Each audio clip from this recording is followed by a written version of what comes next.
నమస్తే, welcome to our channel. నేను అంకిత. రేవంత్ రెడ్డి హరీష్ రావుతో మీ మామ కేసీఆర్ కొన్ని లక్షల కోట్లు సంపాదించారు. అయితే ఇప్పుడు చూసుకుంటే వరద బాధితులు చాలా నష్టపోయి ఉన్నారు కాబట్టి వాళ్ళకి ఆ సంపదను కొంత తీసి సీఎం రిలీఫ్ ఫండ్గా ఇవ్వాలనేసి అన్నారు. ఇదే టాపిక్ పైన డిస్కస్ చేయడానికి నాతో పాటు సీనియర్ జర్నలిస్ట్ సిఎస్ఆర్ ఉన్నారు. ఆయనతో మాట్లాడదాం. Hi sir. హలో సార్, ఇప్పుడు చూస్తే తెలంగాణ ముఖ్యమంత్రి రేవంత్ రెడ్డి హరీష్ రావుతో అన్నట్లు తెలుస్తుంది. మీ మామ కేసీఆర్ 1,00,000 కోట్లకు పైగా సంపాదించారు. దాంట్లో నుంచి కొంత అమౌంట్ అయితే తీసుకొచ్చి మాకు సీఎం రిలీఫ్ ఫండ్గా ఇవ్వాలి అనేసి అన్నారని సోషల్ మీడియాలో చూస్తున్నాము. సో ఇది ఎంతవరకు నిజం? ఇది అఫీషియల్ స్టేట్మెంట్, సోషల్ మీడియా ఏం కాదు. ఓకే. ఏ సందర్భంలో ఎందుకు అన్నాడు రేవంత్ రెడ్డి అని అంటే, హరీష్ రావు ఏంటంటే బాధితులను ఆదుకోవట్లేదు, బాధితులకు పరిహారం అందించట్లేదు అని చెప్పి గగ్గోలు పెడుతున్నాడు ఆయన బయట నుంచి. రేవంత్ రెడ్డి దానికి అన్నాడు, మీ మామ 1,00,000 కోట్లు సంపాదించాడు 2014 నుంచి 2023 వరకు ముఖ్యమంత్రిగా ఉండి. ఈ 1,00,000 కోట్లు సంపాదించిన దాంట్లో 2,000 కోట్లు అనేది పెద్ద అమౌంట్ కాదు. ఆ 2,000 కోట్లు మీ మామ దగ్గర ఇప్పించు, సీఎం రిలీఫ్ ఫండ్ కింద. నాకొద్దు, సీఎం రిలీఫ్ ఫండ్ కింద ఇప్పించు. సీఎం రిలీఫ్ ఫండ్ ఇస్తే అది నేను బాధితులకు ఇస్తాను. లక్షల కోట్లు ఏం చేసుకుంటారు మీరు? దీని మీద 1,00,000 కోట్లు సంపాదించుకున్నారనే దాని మీద డిబేట్కి నేను సిద్ధము, ఆధారాలు నా దగ్గర ఉన్నాయి, నువ్వు వస్తావా అని చెప్పేసి హరీష్ రావుని నిలదీశాడు, సవాల్ చేశాడు. హరీష్ రావుకి సవాల్ చేశాడు. ఇంత సవాళ్ళు ప్రతి సవాళ్ళు ఎందుకు జరుగుతున్నాయి అని అంటే, తెలంగాణలో వరద వచ్చింది, కొన్ని గ్రామాలు మునిగిపోయాయి, ఊళ్ళే మునిగిపోయాయి, భారీ నష్టం జరుగుతుంది. అయితే రేవంత్ రెడ్డికి బాధితులను ఎలా ఆదుకోవాలో తెలియట్లేదు.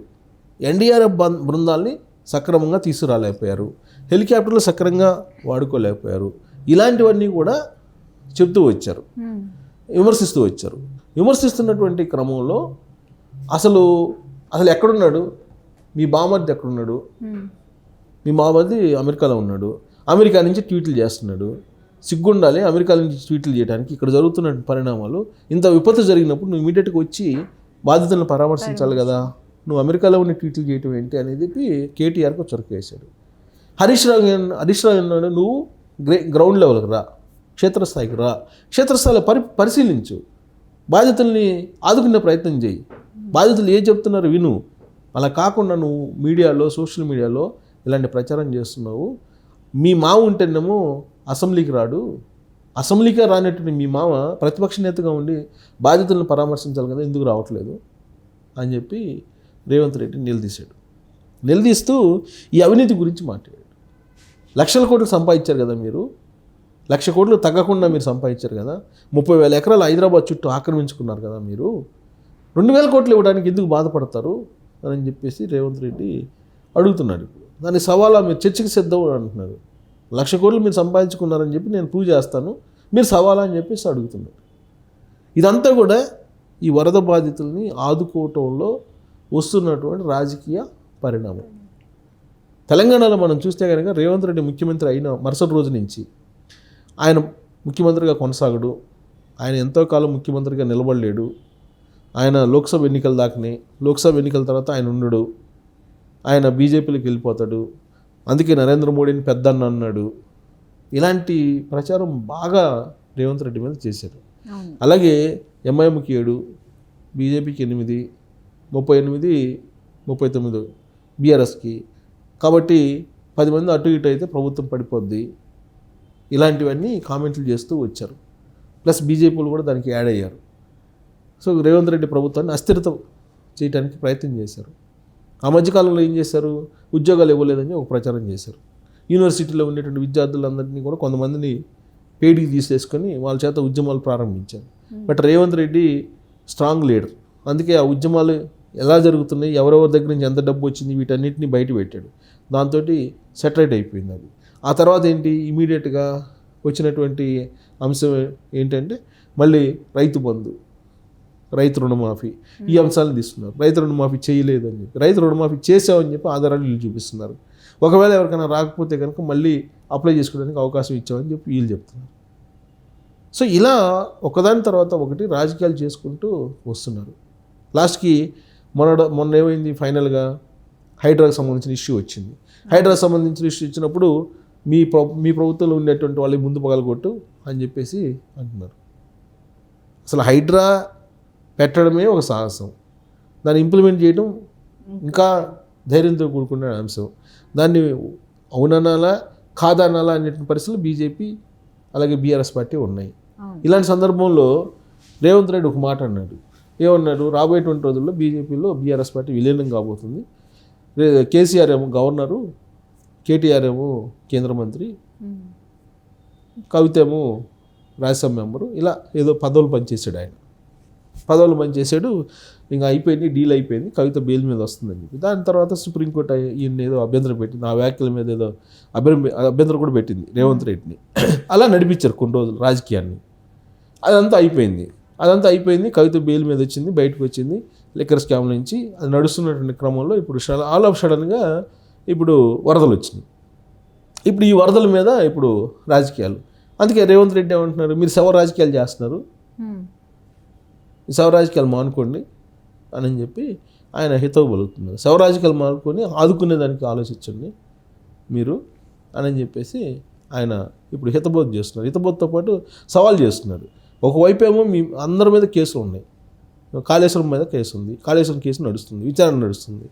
అలాగే విద్యుత్ ఒప్పందాల మీద నడుస్తుంది, కేసీఆర్ మీద, ఛత్తీస్గఢ్తో చేసుకున్న విద్యుత్ ఒప్పందాల మీద, యాదాద్రికి సంబంధించినటువంటి పవర్ థర్మల్ విద్యుత్ ప్రాజెక్టు, అలాగే భద్రాద్రికి సంబంధించిన అది పవర్ ప్రాజెక్ట్ మీద అది విచారణ జరుగుతుంది. సో ఇలా విచారణ జరుగుతుంది. ఫోన్ ట్యాపింగ్ కేసు ఇంత ఒక కొలిక్కి రాలేదు. ఆ ఫోన్ ట్యాపింగ్ కేసుని ఒక కొలిక్కి తీసుకురావడానికి అమెరికా వెళ్ళాడు కేటీఆర్. అక్కడ ఉండేటువంటి ప్రభాకర్ రావుతో మాట్లాడుకోవడానికి అనేది కూడా ఒక వర్షన్ వినపడుతుంది. నువ్వు ముందు అసలు అమెరికా నుంచి రా, ఇక్కడ విపత్తు సంభవించినప్పుడు నువ్వు ఎందుకుంటావు అక్కడ ఒక బాధ్యతాయుతమైన లీడర్గా అని చెప్పేసి రేవంత్ రెడ్డి ప్రశ్నిస్తున్నాడు. ఇట్లా తెలంగాణలో ఆంధ్రప్రదేశ్ని ఏమాత్రం తీసుకోని విధంగా రాజకీయాన్ని ఎప్పటికప్పుడు ప్రతి అంశాన్ని కూడా రాజకీయ కోణం నుంచి చూస్తున్నారు. తెలంగాణలో ఆంధ్రప్రదేశ్లో అటు వైఎస్ఆర్ కాంగ్రెస్ పార్టీ ఇటు బీఆర్ఎస్ పార్టీ వ్యవహరిస్తున్నటువంటి తీరు ఒకేలాగా ఉంటుంది. అక్కడేమో బీజేపీ తోటి జగన్మోహన్ రెడ్డి నడుస్తుంటాడు పరోక్షంగా, ఇక్కడ బీఆర్ఎస్ పార్టీ పరోక్షంగా బీజేపీతో నడుస్తుంటుంది. అక్కడ ప్రతిపక్ష నాయకుడిగా రాడు అసెంబ్లీకి, విపక్ష నాయకుడు ప్రతిపక్ష నాయకుడు లేకపోతే ఎమ్మెల్యేను ఏదైతేనేమో అసెంబ్లీకి అయితే రాడు జగన్. ఇక్కడ ఈయన అఫీషియల్గా ప్రతిపక్ష నాయకుడు కేసీఆర్, ఇక్కడ అసెంబ్లీకి రాడు ఈయన. వరదలు వచ్చినప్పుడు ఏం చేయాలి? పార్టీలకు అతీతంగా అందరూ కలిసి వరద బాధితులను ఆదుకోవాలి. దానికి భిన్నంగా ఏం చేస్తున్నారు వీళ్ళు? రాజకీయం చేస్తున్నారు దాన్ని. అక్కడ కూడా అదే చేస్తున్నాడు జగన్మోహన్ రెడ్డి. సరే, జగన్మోహన్ రెడ్డి అక్కడ కనీసం నడువుల్లో నీళ్ళల్లో దిగాడు మొత్తం మీద, కానీ ఇక్కడ అది కూడా దిగల. చొక్కా నలగకుండా వీళ్ళు బీఆర్ఎస్ పార్టీ వాళ్ళు విమర్శలు చేస్తున్నారు, బీజేపీ వాళ్ళు విమర్శలు చేస్తున్నారు. ఇప్పుడు దీన్ని జాతీయ విపత్తు కింద గుర్తించి మీరు ఫండ్స్ తీసుకురండి అని చెప్పి మెడ మీద కత్తి పెట్టాడు బీజేపీ వాళ్ళకి రేవంత్ రెడ్డి.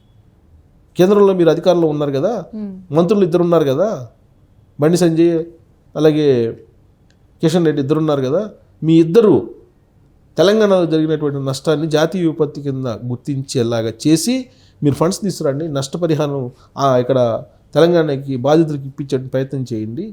అవేం చేయకుండా కేవలం రాజకీయాలే నేను చేస్తాము, రాజకీయ విమర్శలే చేస్తాం అంటే కుదరదు అని చెప్పి రేవంత్ రెడ్డి చాలా క్లియర్గా చెప్పాడు. సో దీంతో కొంత హాట్ టాపిక్గా మారింది వరద రాజకీయాలు. హైడ్రాది కొంచెం వెనక్కి వెళ్ళింది ఇప్పుడు. సో వరద రాజకీయాలు హీట్గా ఉన్నాయి. సో మరి దీనికి మరి కేటీఆర్ వస్తాడా రాడా? వరదలు ఇంత జరుగుతున్నప్పుడు కేటీఆర్ కనుక అమెరికాలో ఇట్లానే కంటిన్యూ అయితే చాలా బ్యాడ్ నేమ్ వస్తుంది అతనికి. దాన్నే టార్గెట్ చేస్తాడు రేవంత్ రెడ్డి కూడా. హరీష్ రావుని ఆల్రెడీ టార్గెట్ చేశాడు. సరే, కేసీఆర్ని నిద్రలేసిన నుంచి టార్గెట్ చేస్తుంటాడు అనుకోండి. సో రాబోయేటువంటి పరిణామాలన్నీ కూడా ఇప్పుడు మళ్ళీ వరద వైపు మళ్ళీ హైడ్రా వెనక్కి వెళ్ళిపోయి ఒక్కొక్క అంశం తెలంగాణలో ఓవర్ లుక్ చేసుకుంటూ వెళ్ళిపోతున్నాయి. ఈ రాజకీయాలు ఇది ట్విస్ట్లు ఇస్తుంది తెలంగాణలో అని చెప్పి మనం చేసుకోవచ్చు. Okay, thank you sir. Thank you.